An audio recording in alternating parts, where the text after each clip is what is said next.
মেয়েটি স্কুল থেকে বাড়ি ফিরছিল।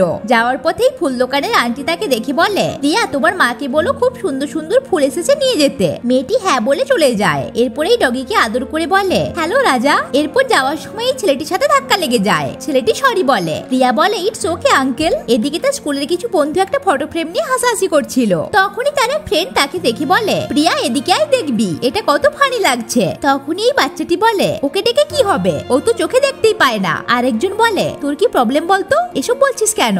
আসলে প্রিয়া চোখে দেখতে পেত না। তার ফ্রেন্ড তাকে সরি বলে। প্রিয়া বাই বলে চলে যায় ওখান থেকে। যে বাচ্চাটি তাকে বলেছিল সে খুবই খারাপ ফিল করে। বাড়ি ফিরলে মা জিজ্ঞেস করে, প্রিয়া আজ দিন কেমন কাটলো? প্রিয়া উদাস হয়ে বলে, প্রতিদিনের মতোই। মা বুঝতে পারে মেয়ের মনটা আজকে ভালো নেই। বিকেলে তার সেই বন্ধু মাকে সাথে নিয়ে তাদের বাড়িতে এসেছিল। বাচ্চাটি বলে, সরি প্রিয়া, আমার ওভাবে বলা উচিত হয়নি। এই বলে সে তাকে একটা কার্ড দেয় যাতে ব্রেইল অক্ষরে লেখা ছিল।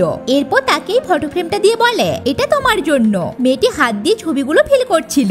বাচ্চাটি তার জন্য স্পেশালি সেই ফটো ফ্রেমটা টেক্সচার ভাবে বানিয়েছিল যাতে সে ফিল করে বুঝতে পারে। সত্যি ভালো মানুষ সেই তো হয় যে ভুল করলে নিজের ভুলটা স্বীকার করতে পারে।